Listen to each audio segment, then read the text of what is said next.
इकट्ठा किया। पुण्य कर्म का उदय था, इकट्ठा होता गया। सामान्य भाषा में आप लोग ही बोलते हैं कि पुण्य कर्म का उदय है, बड़ी सुविधाएं हैं, सब कुछ अच्छा है, 5 उंगली घी में है। मुंह में तो घी नहीं है ना, उंगली घी में है, मुंह में नहीं है। रसास्वादन अभी आत्मा का आनंद का नहीं हो रहा है। जो काम अनंतों बार हम कर गए वो महत्वपूर्ण नहीं है, महत्वपूर्ण है जिस काम को आज तक हम कर नहीं पाए, अकेले नहीं हो पाए। एक अखंड आत्मा, ध्रुव आत्मा, ज्ञायक आत्मा, अपने गुणों के ही मात्र संग में रहने वाला मैं एकाकी आत्म तत्व, चेतन तत्व, मेरा उपयोगी नाथ, मेरा ज्ञान दर्शन अनंत गुणों के साथ मेरा रहना कभी नहीं हुआ। कोई ना कोई तो पर रहा ही रहा। कहते हैं कि मुझे तो प्राइवेसी चाहिए, काहे की प्राइवेसी? अनंत कर्म तो साथ में लगे हुए हैं, सारे विकारी भाव, दुर्भाव, भाव कर्म तो साथ में लगे हैं, कभी अकेले रहे ही नहीं। और आप कहते कोई नहीं है यहाँ पर, हाँ अकेले हैं।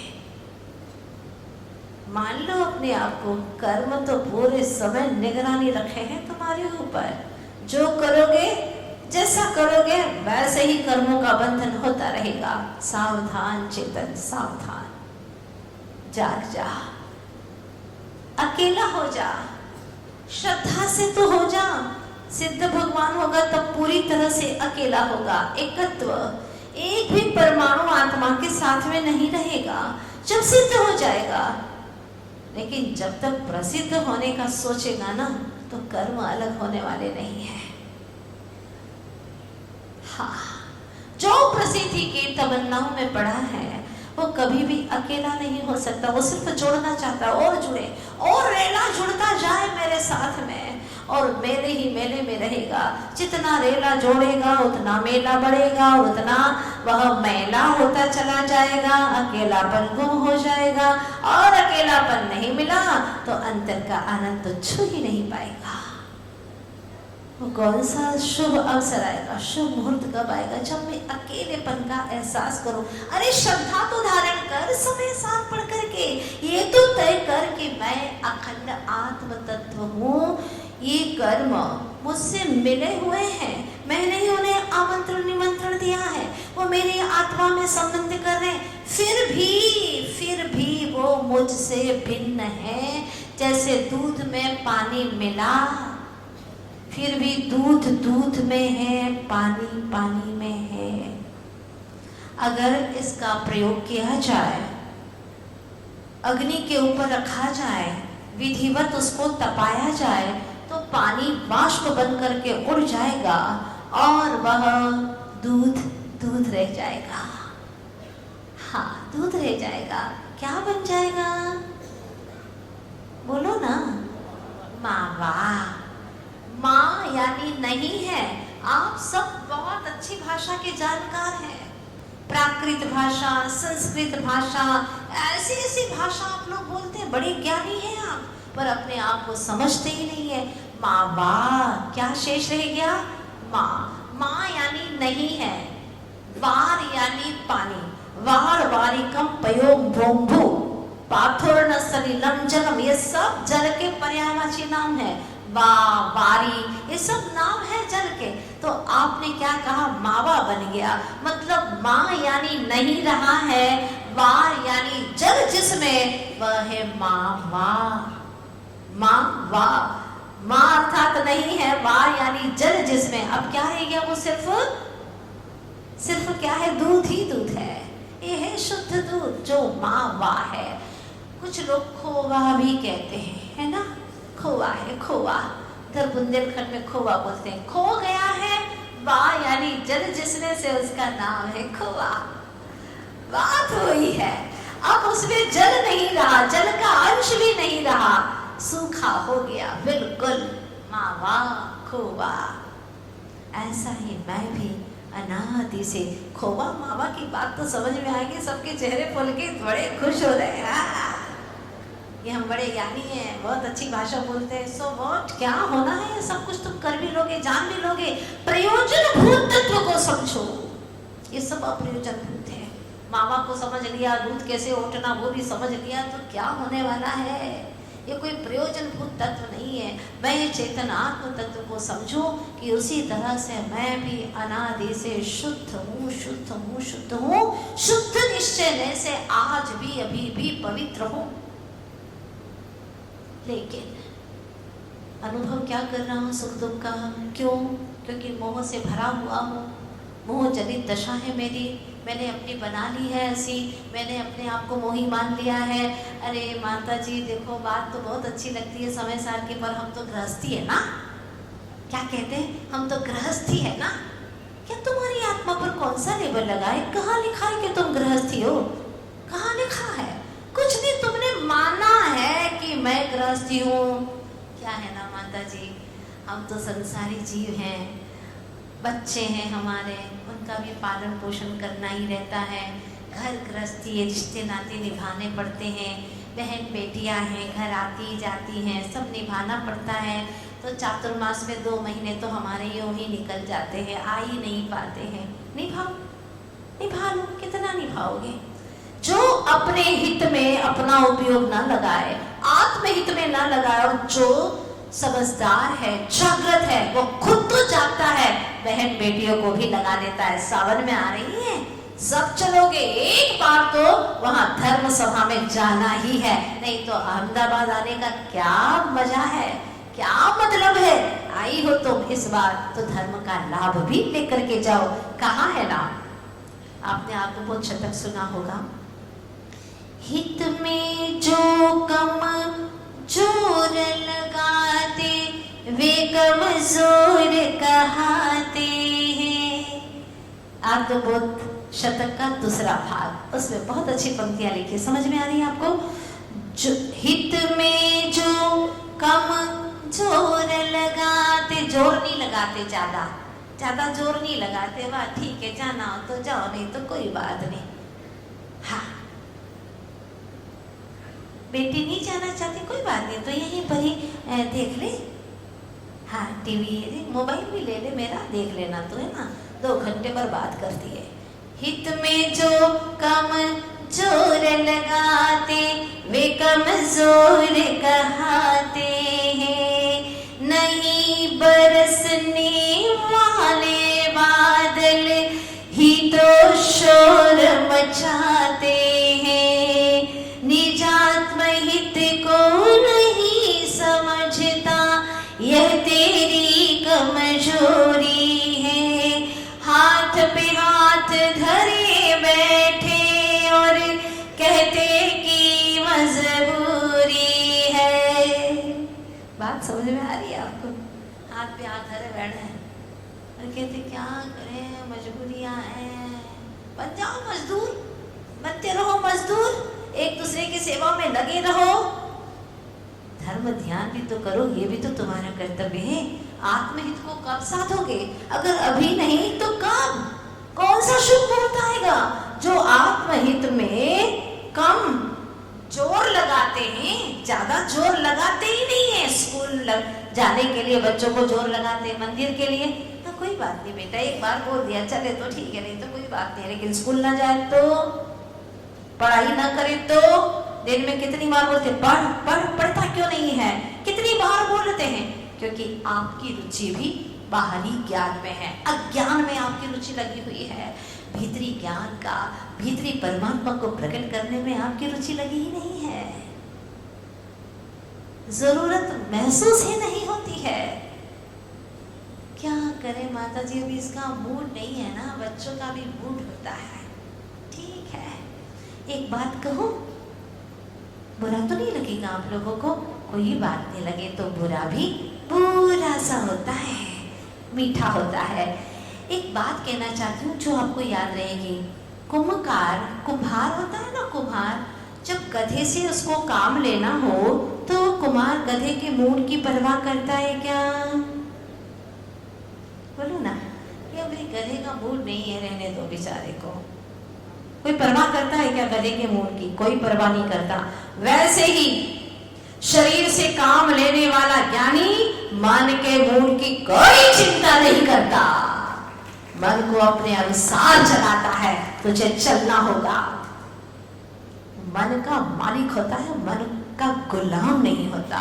मन को स्वयं गुलाम बनाता है, अपने अनुसार चलाता है। तन अलग है, मन अलग है और चेतन अलग है। चेतन पावरफुल है, शक्तिवान है, अनंत शक्तियों का धनी है, ज्ञान का मालिक है। इसलिए जब भी तुम्हारा बेईमान मन आनाकानी करे, मनमानी करे, खाने में अगुआ, संसार के कामों में बिल्कुल अग्रगामी होता है और धर्म के काम में पीछे रहता है। जैन साहब से कहा गया, चलो ना मंदिर में अभिषेक करने के लिए चलते, आज विशेष दिन है, चलो ना। अरे नहीं, मैं आता, लेकिन मेरे पास में कपड़े नहीं है। रहने दो। ठीक है। इतने में ही दूसरा मित्र है, उसने कहा कि चलना नहीं है, पार्टी है आज तो, चलो चलो जल्दी से। हाँ अभी मैं आता हूँ, 2 मिनट में कपड़े पहन करके आता हूँ अभी। हाँ, दूसरे कपड़े पहन करके आता हूँ। जैन साहब थे वो, पता है आपको? जैन साहब थे। जिनेंद्र भगवान के प्रति कोई भक्ति नहीं, कोई उत्सुकता नहीं, नाम के जैन साहब थे। क्या मतलब है? इससे तो अच्छे अच्छे जैनी नरकों में बैठे हुए हैं। हाँ, नारकी भी जैनी है, पशु भी जैनी है। जो जिनेंद्र भगवान की वाणी को अमल करे, ऐसे नरकों में भी क्षायिक सम्यक दृष्टि जीव बैठे हुए हैं। कई सम्यक दृष्टि असंख्यात जीव बैठे हुए हैं और यहाँ पर मिथ्या दृष्टि जीव इधर उधर भ्रमित हो रहे हैं, भटक रहे हैं। किसको जैनी कहे? जिनवाणी कहती है वो नारकी भी जैनी है। जैनी कोई किसी लेवल नहीं है, कोई ऐसा कोई व्यक्ति विशेष नहीं है जैनी। एक जिनत्व को जो माने, उनकी आज्ञा के अनुसार चले। कितने पंचेंद्रिय जीव त्रियंच ऐसे हैं जो पंचम गुण स्थानवर्ती हैं, एक देशव्रती हैं, पानी डोल करके पीते हैं, सूखे पत्ते खाते हैं। ऐसे असंख्यात त्रियंच हैं, वह मनुष्य की हरकतों पर शर्मिंदगी महसूस करते हैं कि क्या कर रहा आज का इंसान। पानी शुद्ध पी सकता है, छान करके पी सकता है, 48 मिनट का पानी छान करके पी सकता है, लेकिन नहीं, उसकी तो टेव पड़ गई है कई महीनों का अनचना खोली बोतल और पीता रहता है, शर्म नहीं आती उसे। वो पंचेंद्रिय त्रियंच है, अपने हाथों से कुछ नहीं करता, लेकिन वह अपने ही पैर से, हाथ से पानी को इधर उधर बिलोर देता है और वह उसको प्रासुप करके पी जाता है। हरे पत्ते नहीं खाता, सूखे पत्ते खाता है। पंचम गुण स्थानवर्ती हो गया। अपनी शक्ति के अनुसार जो उसे भगवान की वार्ता समझ में आई है, उसके अनुसार वो पालन कर रहा है। पूछना चाहती हूँ, कौन है जैनी? आप अपने मन के मूड की चिंता करते रहोगे, ये मन कभी भी नहीं कहेगा कि तुम ऐसा कर लो, बन जाओ मुनि, कर लो इस बाहर के घर का त्याग, भीतर के ग्रह की खोज में। बाहर के धन वैभव का कर दो त्याग, भीतर का अनंत धन वैभव की खोज करने के लिए। बाहर के परिवार का कर दो त्याग, भीतर के अनंत सिद्धों का परिवार पाने के लिए छोड़ दो चेतनीय गांव, अपने सिद्धार ऐसा गांव पाने के लिए। है किसी का मन तैयार? नहीं, वो तो सुनने में माता जी बहुत अच्छा लगता है हमको। हाँ, पर करने की बात आती है तो एक दिन रात्रि भोजन के लिए भी सोचना पड़ता है। 80 साल के दादाजी आए थे, उनसे कहा त्याग कर दो माता जी, 1 वीक का त्याग कर सकता हूँ। सुनकर के ऐसा लगता है, हे प्रभु, भीतर में वो शक्तियाँ कहाँ गई? शिव की जो अनंत शक्तियाँ उसको, उसकी भगवत्ता प्रकट करने की क्षमता रखती है, कहाँ गई? क्यों दुर्व्यसन में खो रहा है आज का यह जीव? क्यों अपने मन को भ्रमित कर रहा है? क्यों अपने अंतर प्रकाश की ओर नहीं जाता? क्यों घटाटोप अंधकार में भटक रहा है? समझ में नहीं आता। कहता है कि वातावरण अनुकूल नहीं है माता जी, आजकल तो ऐसा ही है, जहाँ जाओ माहौल में रहते हैं तो करना ही पड़ता है। प्रतिकूलता है, चाहे कितनी ही प्रतिकूलता हो, ध्यान रखना 3 प्रकार की प्रतिकूलता बताई है ना। एक वातावरण की प्रतिकूलता, दूसरी वस्तुओं की प्रतिकूलता, तीसरी व्यक्ति की प्रतिकूलता। इसमें वातावरण की प्रतिकूलता कुछ मायना नहीं रखती। अगर रखती होती तो नरकों में किसी को सम्यक दर्शन नहीं होता। कितनी मार काट है, कितनी भयानक वेदना है, जब पहली ढाल को आप पढ़ेंगे तो रोंगटे खड़े हो जाएंगे आपके।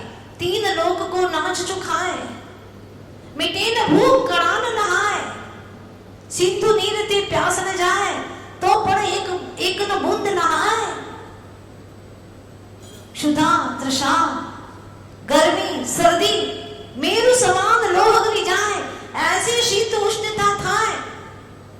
सुमेरु सेमरु तरु दलजुत असि पत्र, असि ज्यो देह विदारे तत्र। हो कितनी वेदना, और उन वेदनाओं में भी चिन्नार के जीवों ने अहो भाग्य धन्य भाग्य सम्यक दर्शन को प्राप्त कर लिया। ओ धन्य है प्रभु, क्या आत्मा की परिणति है। यहाँ सारी सुख सुविधाएं हैं, कोई कमी नहीं है। जानने के लिए तीव्र बुद्धि मिली, चारों तरफ का वातावरण अनुकूल मिला है। इस वातावरण की अनुकूलता में भी अगर सम्यक दर्शन को न पाए तो चेतन और कौन से सुखद घड़ी की तो प्रतीक्षा कर रहा है। कौन सा शुभ मुहूर्त आएगा तेरा, इससे बड़ा कोई शुभ मुहूर्त नहीं है। बहुत मुश्किल है, समझना चाहे ही नहीं, कुछ करना ही नहीं है, हाथ पे हाथ धरे बैठा है तो कोई क्या करेगा। निमित्त चाहे लाख हो, अगर उपादान जागृत नहीं है तो वह एकत्व विभक्त आत्म तत्व की अनुभूति नहीं कर सकता। कुंद कुंद स्वामी समझा सकते, गाथा लिख सकते हैं, यहाँ तक कि वचनों से समझा सकते हैं, लेकिन भीतर में हमारा उपादान ही जागृत नहीं है तो कोई क्या करेगा। बहुत मुश्किल है समझाना। एक व्यक्ति के दिमाग में सनक आ गई कि मैं मर चुका हूँ, मैं मर चुका हूँ, मैं मर चुका हूँ। पत्नी ने कहा आप जिंदा हो। जो व्यक्ति मुंह से बोल रहा है कि मैं मर गया, मैं मर गया, तो वो मरा कहाँ है, वो जिंदा है। बोल रहा है ना, बोल रहे हो नहीं, ये तो मर चुका हूँ। बहुत समझाया, बहुत समझाया, कुछ करना ही नहीं, बस दिन भर एक ही रटन। पत्नी को बड़ा टेंशन कि मर जाएगा या सच में मर जाएगा, क्योंकि एक बार सनक आ गई दिमाग में तो उसको कैसे जगाएं, कुछ बात समझ में नहीं आती। डॉक्टर्स को दिखाया, कई वैद्य चिकित्सक को दिखाया, लेकिन कहीं कोई फायदा नहीं हुआ। आखिर उसको अहमदाबाद लाया गया। अब हम क्या करें, कहानी में ही ऐसा है आपके यहाँ। और सच्ची भी बात है, कितने लोग अहमदाबाद ट्रीटमेंट के लिए आते कि नहीं आते।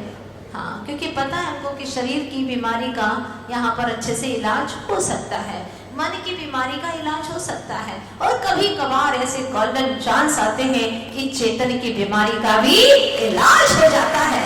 ऐसे महान कुंद स्वामी आचार्य भगवतों के माध्यम से जो हमें मिल जाते हैं। अभी हमें प्रत्यक्ष तो नहीं, लेकिन परोक्ष के रूप में कुंद स्वामी मिल गए हैं, और वही हमारे भीतर के मन की बीमारियों का, चित्त की बीमारियों का इलाज कर सकते हैं।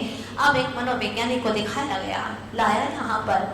उसकी पत्नी ने कहा साहब बात ऐसी अकेले में बात की उसने, ऐसी बात में बहुत परेशान हूँ, क्या करूँ, कुछ समझ में नहीं आता। मनोवैज्ञानिक ने कहा मैं पूरा प्रयास करूँगा, आप चिंता न करें। उनसे बात की, और काउंसलिंग करते ही हैं आजकल, तो ये बहुत सामान्य बात हो गई है। पूछा उनसे, सारी बातें पूछी, और एक प्रश्न किया। देखो एक बात पूछना चाहता हूँ, जो व्यक्ति मरा हुआ है क्या उसके शरीर से कभी खून निकलता है? डॉक्टर साहब आप कैसी बात करते, मरे हुए व्यक्ति के शरीर से खून थोड़ी निकलता है। नहीं, निकलता ही नहीं है। मैं मरा हुआ जरूर हूँ, लेकिन पागल थोड़ी ना हूँ। हाँ, मैं मरा हूँ लेकिन पागल थोड़ी ना हूँ। मैं समझता हूँ इतना कि मरे हुए व्यक्ति के शरीर से खून नहीं निकलता। मनोवैज्ञानिक की आंखों में आई चमक। उसने कहा तुम्हारा पति ठीक हो जाएगा, क्योंकि बिल्कुल मेरा प्रयोग सही निशाने पर जा रहा है, और मैं पूरी कोशिश में लगा हुआ हूँ। देखना तुम्हारा पति बिल्कुल ठीक हो जाएगा। महिला बहुत खुश थी, बहुत प्रसन्न थी, और उसको लिटाया गया। जैसे ही उसके शरीर पर सुई चुभोई, जैसे ही सुई चुभोई और खून के फव्वारे निकलने लगे। डॉक्टर ने कहा देखा, मरे के शरीर से खून नहीं निकलता, आपने बोला था ना, ये तुम्हारे शरीर से खून के फव्वारे निकल रहे, मतलब तुम जिंदा हो। आज से तय करो तुम मरे नहीं हो, तुम जिंदा हो। वो कहता है डॉक्टर साहब कमाल के डॉक्टर हो आप तो, वाह, मान गया मैं आपको, मान गया। क्या मान गया? कि मैं जिंदा हो गया? नहीं डॉक्टर साहब, मैं आज आपको मान गया। अभी तक मेरी सोच कितनी गलत थी, इतनी गलत सोच थी कि हर एक व्यक्ति के शरीर से कभी खून नहीं निकल सकता, लेकिन आज आपने मेरी सारी भ्रम को, मेरी गलती को आपने सुधार दिया। आज मुझे समझ में आ गया ये बात कि मरे के शरीर से भी खून के फव्वारे छूट सकते हैं, पर मैं मरा हूं ये बात तो पक्की है, इसमें कुछ भी अंदर आने वाला नहीं है। क्या बात है। आचार्य भगवान यही कहते हैं, चाहे लाख कोई समझाए, लेकिन जिसको नहीं समझना है तो वो नहीं समझेगा। 108 बार पूरे समय सार को पढ़ ले, फिर भी नहीं समझ में आया। एकत्व विभक्त आत्मा क्या कहते हैं आचार्य भगवान, एयत् तस्वलंभो नवरी न सुलहो विहतस्। 5 इंद्री बंध की कथा सुनी है, परिचय में आई है, अनुभव में भी आई है, पर एकत्व विभक्त चैतन्य आत्मा की कथा, तेरी क्या की कथा, नवरी नियम से न सुलहो, सुलभ नहीं है, विहतस् यानी विभक्त, अन्य पदार्थों से विभक्त, स्व से एकत्व, ऐसे तत्व की कथा उलंबो, उसकी प्राप्ति हो जाना बहुत न नवरी न, निश्चय से कह रहे हैं न सुलहो, सुलभ नहीं है, सुलभ होती तो तू आज तक अकेला हो जाता। माता जी हमको तो अकेले होने में बहुत डर लगता है। हाँ, घर पे अकेले रहो तो ऐसा लगता है घर खाने को दौड़ रहा है, अकेले हम रह ही नहीं सकते। तुम सच में अकेले हुए ही कहाँ हो, विकल्प तुम्हारा पीछा कर रहे हैं, तुम्हारे भीतर के अंदर जो भय है वो तुम्हारा पीछा करता है, तुम्हारे कर्म वो तुम्हारे पीछा कर रहे हैं, तुम्हारे राग दुष्परिणाम तुम्हारे अंदर ठसाठस भरे पड़े हैं, वो तुम्हारा पीछा कर रहे हैं। एकाकी कब होगे, कब वो क्षण आएगा तुम्हारे जीवन का जब तुम एकदम अकेले होकर के जी पाओगे। आचार्य भगवान कहते हैं, पुद्गल की संगति से खाया है तूने धोखा, पुद्गल की संगति से खाया है तूने धोखा, परिद्रव्य से लिपट कर खोया है तूने मौका, परिद्रव्य से लिपट कर खोया है तूने मौका, तेरी कृपा से गुरुवर निज आत्मा को पाए। हे गुरुवर, बस आपकी कृपा से हम अपने आप को पा जाए, जो मैं हूँ बस वो जान ले, पहचान ले, अपने आप को, अपनी निधि को पहचान ले। हम पा गए गुरु शरण, अब कहाँ जाए, हम पा गए गुरु शरण, अब कहाँ जाए। सारी दुनिया के लोग, रिश्ते नाते सब भ्रमण कराने वाले, संसार समुद्र में डुबोने वाले, भटकाने वाले हैं, क्योंकि उन्होंने स्वयं नहीं, अपना भीतर का रास्ता नहीं जाना, तो मुझे कैसे समझाएंगे। लेकिन सतगुरु कुंद कुंद स्वामी जैसे महान भगवंत, आचार्य गुरुवर श्री विद्यासागर जी महाराज जैसे महासंत कहते हैं, हे चेतनात्मन, ऐसी भगवान की भक्ति कर कि तेरी भगवत्ता प्रकट हो जाए। तेरी भगवत्ता तुझे ही प्रकट करनी होगी, और कोई तुझे अंदर में साथ देने वाला नहीं है। गुरु भी प्रवचन दे सकते हैं, इशारा कर सकते हैं, समझा सकते हैं, लेकिन समझना तो तुझे ही है। बस यहीं पर आकर के गाड़ी अटक जाती है, बस यहीं पर समझ नहीं पाते हैं कि अब करें तो क्या करें। बहुत महत्वपूर्ण है यह बात कि अगर धनवान बनना है आपको तो व्यापार करना तो आवश्यक है। अगर आपको विद्वान बनना है तो शास्त्रों का अध्ययन करना भी आवश्यक है। पहलवान बनना है तो आपको प्राणायाम, कसरत आदि करना भी बहुत आवश्यक है। क्रिकेटर बनना है अच्छा खासा तो इसके लिए परिश्रम करना भी आवश्यक है। अगर धर्मी बनना है तो पाप बंद करना भी आवश्यक, बिल्कुल परम आवश्यक है। और अगर स्वयं को ढूंढने की यात्रा पर निकलना है और निज आत्मा की अनुभूति करना है तो समय सार की पगडंडी पर चलना भी आवश्यक है। तो समय सार में कुंद कुंद महाराज कहने उसके अनुसार चलना भी अति आवश्यक है।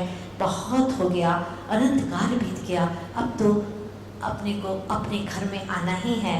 आप कहोगे माता जी हम तो अपने घर में ही जाते हैं, अपने घर में ही रहते हैं। अरे वो तेरा घर नहीं है।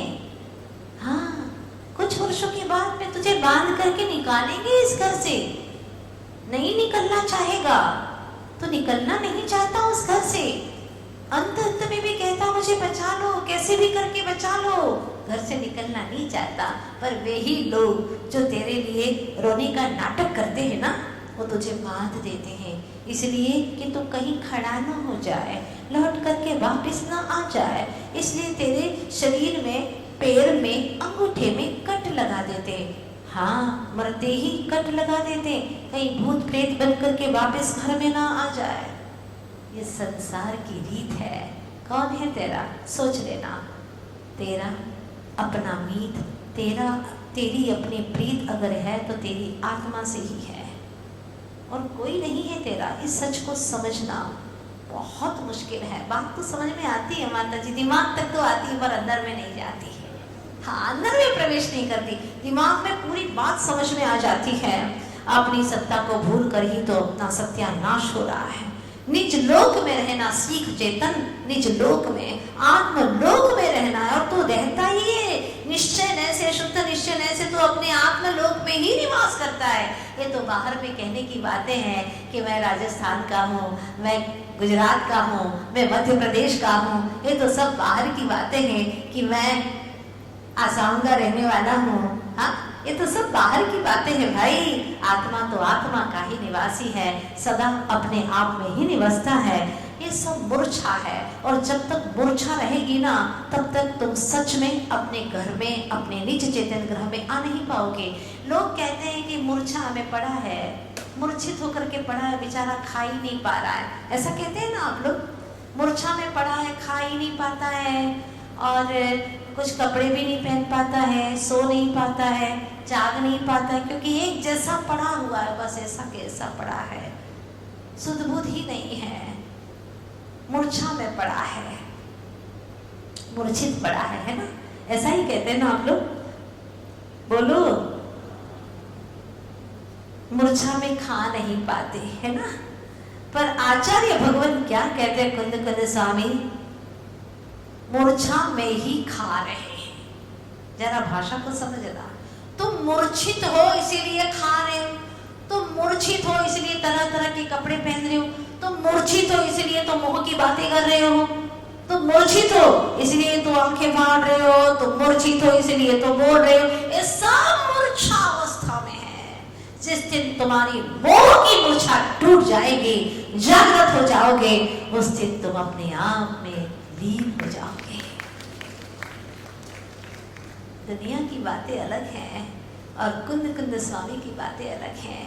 कुंद कुंद स्वामी कहते हैं कि जब तक तू मूर्छा में है तब तक खाता रहेगा, और दुनिया के लोग कहते हैं कि मूर्छा में है तो तू खा ही नहीं पाएगा। सुन रहे हो क्या आप लोग? हाँ, बड़ी गहरी गहरी चीजें हैं, थोड़ी धीरे धीरे समझ में आती हैं। आ रही है समझ में कि नहीं आ रही है? आ रही है ना। जब तक बेहोशी रहेगी, जब तक बेहोश रहेगा, मूर्छा में पड़ा रहेगा, मोह जनित सारी क्रियाओं को करता रहेगा। जब तेरा यह बेहोशीपना छूट जाएगा तो होश में आएगा। हमारी ज्ञान की निधि को लूट रहा है कर्म, बेहोश पड़े हैं, मूर्छा में पड़े हुए हैं, इसीलिए तो सारे राग रंग में पड़े हुए हैं। तेरी कर्मों ने दुर्दशा की है, तेरी कर्मों ने दुर्दशा की है, तेरी ज्ञान निधि लूट ली है, तेरी ज्ञान निधि लूट ली है, तेरी कर्मों ने दुर्दशा तेरी बहुत दुर्दशा की है। तू चाहता नहीं है कि तू गलत करे, लेकिन फिर भी ऐसा पेशोपेश में पड़ जाता है, कर्मों की चपेट में आ जाता है कि बोरा जाता है, अपनी सुध बुध भूल जाता है। चेतन सुध में आ, निज घर में आ। माँ जिनवाणी पुकार रही है, बाहर में कर्फ्यू लगा हुआ है, बाहर में मार धाड़ है, बाहर में विवाद है, बाहर में परेशानियां, संकट है, समस्याएं हैं। कब तक बदलता रहेगा? बाहर में कर्मों के युद्ध चल रहे। चेतन निज घर में आ, शांति है, पीसफुल है। आना अंतर मुहूर्त के लिए आ तो सही बेटा, कब तक बाहर में घूमेगा? माँ जिनवाणी पुकार रही है, कुंद कुंद स्वामी की चेतना पुकार रही है। आओ चेतन आत्माओं, निज घर में आओ। सुनाई दे रही है कि नहीं आवाज? बाहर की आवाजों में कुछ सुनाई नहीं देता। कान से सुनता है, अंदर के कान से सुनाई नहीं देता। बाहर की आंखों से दिखाई देता है नजारा, लेकिन भीतर के ज्ञान चक्षुओं से दिखाई नहीं देता। भीतर के इंद्रियों को खोल चेतन, भीतर में अनंत शक्तियां भरी पड़ी हैं, और शक्तिवंत इंद्रियों से देखने की कोशिश कर, ज्ञान से देखने की कोशिश कर, तुझे दिखाई देगा। कितना अच्छा लगता है, जिसकी चर्चा इतनी अच्छी लगती है। सोचो ना, वो दृश्य, वो दृष्टा की अनुभूति कितनी अच्छी होगी। विचार करो। आप लोग गाते हैं, जिसकी प्रतिमा इतनी सुंदर, वो कितना सुंदर होगा, वो कितना सुंदर होगा। जिसकी चर्चा, किसकी चर्चा? किसकी चर्चा? और आत्माओं की चर्चा नहीं, इसकी चर्चा। इसकी मतलब मेरी चर्चा, मुझे आत्म तत्व की चर्चा। मेरी चर्चा इतनी सुंदर, तो ये आत्मा कितना सुंदर होगा। चाहते हो ना देखना इसको, कि खाली गाना ही चाहते हो? गाना नहीं है, इसकी अनुभूति करना है, कराइएगा। इस गाथा को कल पूर्ण करना है और आगे बढ़ेंगे। क्या कहते हैं कुंद कुंद स्वामी, हमें कहाँ ले जाना चाहते हैं? हम जरूर जाएंगे, इस बार ठान लिया, जहाँ ले चलोगे वहीं मैं चलूँगा। जहाँ ले चलोगे वहीं मैं चलूँगा, जहाँ ले चलोगे गुरुवर वहाँ मैं चलूँगा, जहाँ रख दोगे गुरुवर वहाँ ले लूँगा, जहाँ ले चलोगे वहाँ मैं चलूँगा। ठाना है कि नहीं? बोलो ना। अंतर मन से जब मैं पुकारती हूँ तो आप भी अंतर मन से सुनाओ अपनी चेतना को ये बातें, और चलते ही चलना है। बिल्कुल अविरल, रुकना नहीं है, चलते चले जाना है। 5 महीने की यात्रा, 1 महीना पूरा होने जा रहा है। पलक झपकते ही पता ही नहीं चला, ये सुखद दिन कैसे निकल जाएंगे पता नहीं चलेगा। इसलिए अविरल चलते रहो। मुझे तन चिदानंद धाम